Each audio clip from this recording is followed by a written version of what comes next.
Third phase. Now we're back right here at third phase of the moon, the Malaysian flight 370. Now we're back to square one. The media's saying that they don't know what's going on. The reports coming out of Malaysia is back to square one. Now the theories are abound again, and we're thinking, is the alien abduction phenomenon a way to explain something like this? Because where is the debris? There's no debris. There is no debris, and that's the scary part about this. Honestly, our national security satellites can track every single movement that we have, and you can't go anywhere on this globe without them seeing that. But yet, in this case, first of all, the first day they said, oh my God, this plane disappeared. Or that's the last time the radar or air tower heard something, and then a few days later, all of a sudden, they say, oh, we got this other communication 30 minutes later or 40 minutes later, whatever it was, of another ping.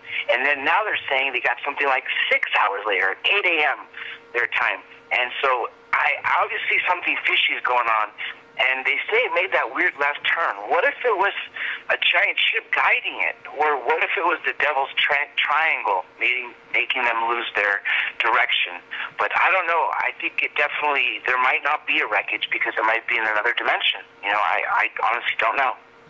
Yeah, we're not claiming that we know what's going on here at Third Phase Moon, but the theories are abound of possible portals or a time jump of some sort. And all these reports on the news saying that they knew exactly that this thing changed course and the pilot knew what was going on and did it manually. They're retracting those statements. Now we're back to square one again, like I'm saying. It's just not adding up what's going on here.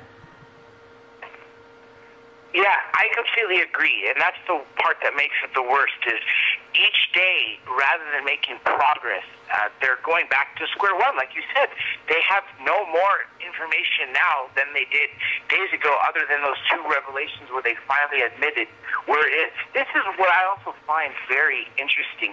The fact that the place that they're saying it is now is down to the south and to the west, off the coast of Australia. They've ruled out the route that initially was on because they're saying it crossed over Malaysia, and now they ruled out that arch that goes upwards towards the other former Soviet bloc countries, such as Turkmenistan, to Uzbekistan, Kazakhstan, and all those.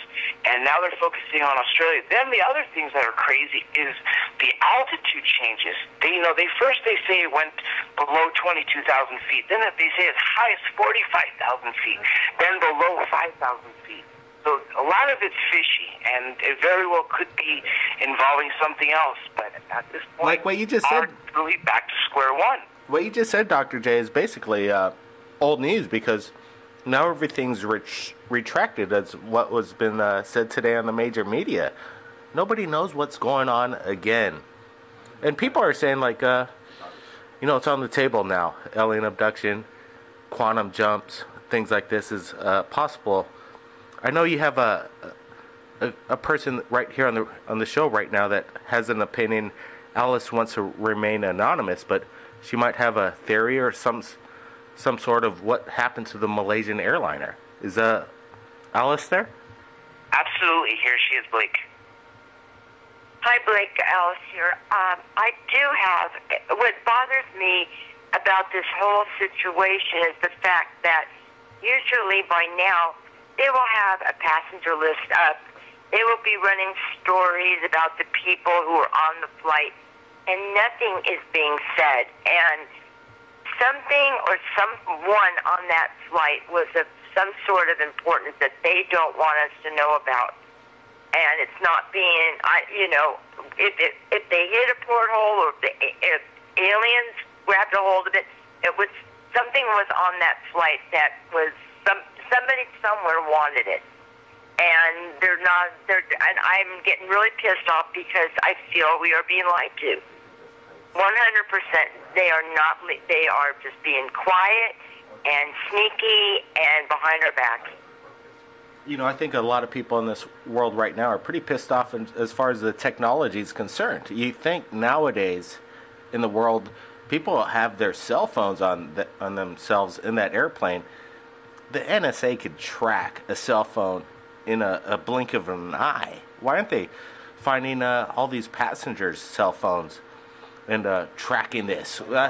Something's it's just not making any sense. Do you think it's on the ground? What's your opinion, Alice? Your gut feeling? Is this thing on the ground?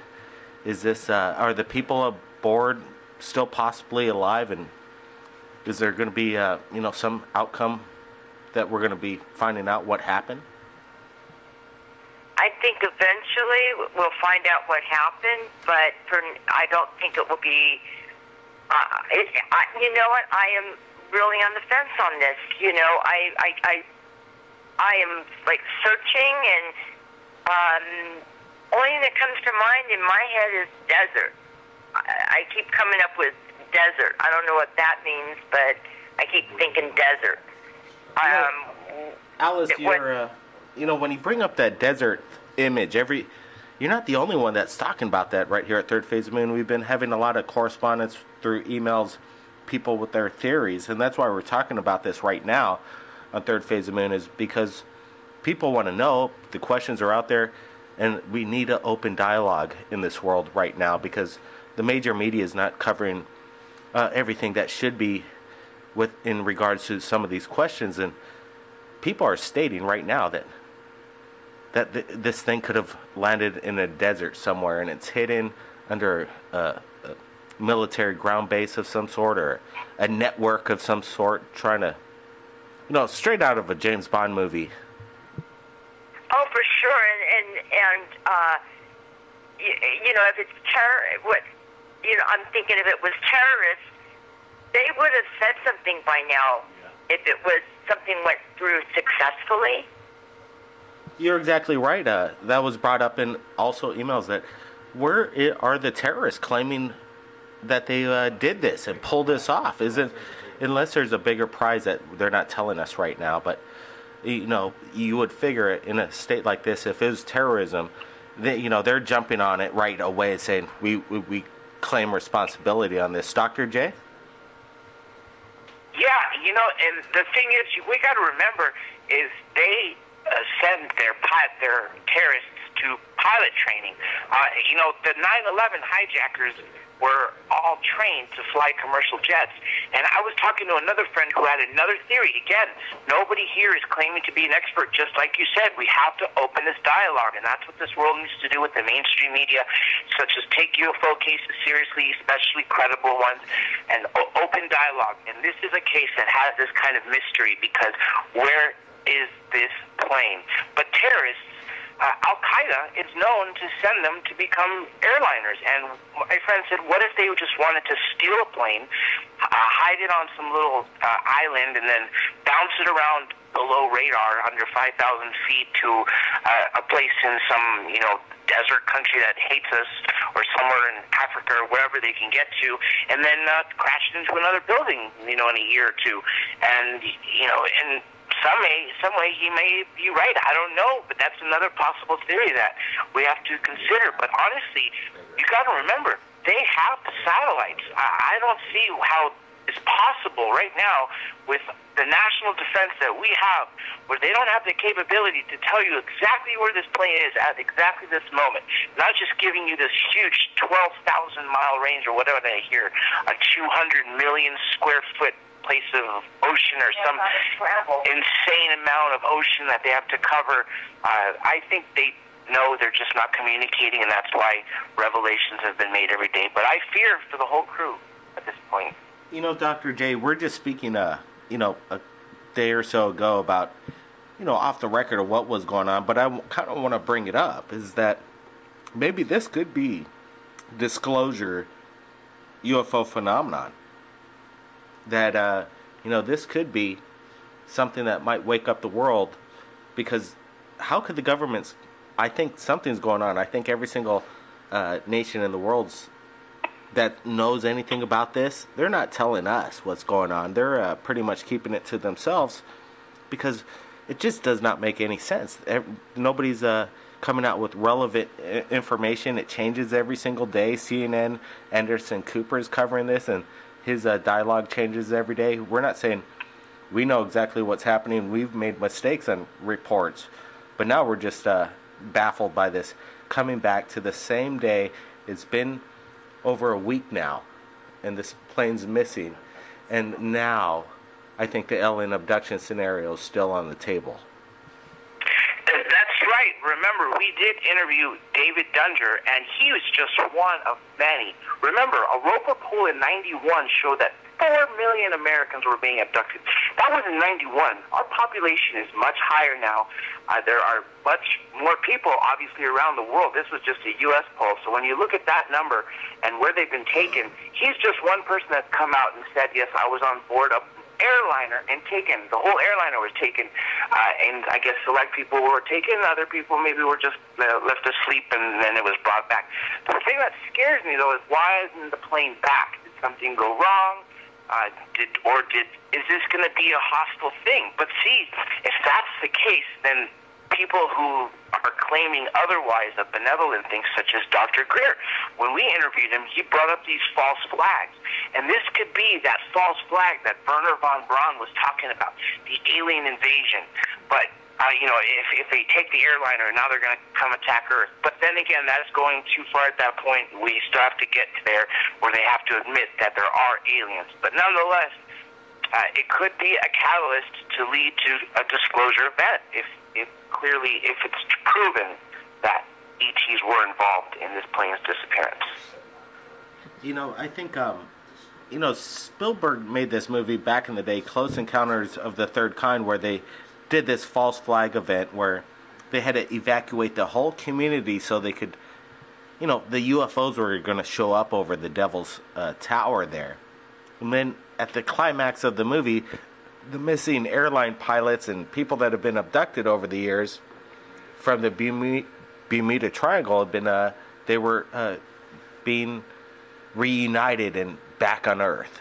I think Spielberg knew what was going on when he spoke to President Ronald Reagan and showed him the movie E.T. Ronald Reagan said, "You're closer to the truth than we all know."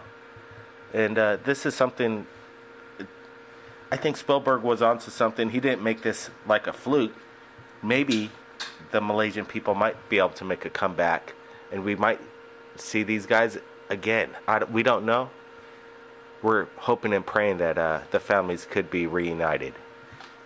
Who are these families? I absolutely do hope the same thing.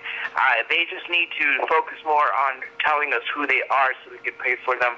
I know we see their families apparently on the media in the hotels, but they're not disclosing the passenger list. But yes, our hopes and prayers absolutely go to everyone involved who's having someone that they're missing. And we hope and pray that every single person is returned safely and is found to be alive and well. Well, this is just another special update right here at Third Phase Moon on the missing Malaysian Flight 370. We just wanted to keep everybody updated. I think we're up to about 250,000 hits around the world just in the past day or so, just reporting on this. People are asking the questions. This is an open dialogue, and that's what Third Phase of Moon is all about. Alice, any last words? I, too, hope that the families will find their loved ones, and the government will start telling us the truth and what really was on that plane, and why are they not releasing any information about it. Wow, Dr. J, do you think the governments are going to tell us the truth on this one, or we're probably going to never know exactly what went down, because there's always some kind of cover-up. We already know there's a cover-up with all this kind of action over the past week with no information and garbage of information coming in through the major media.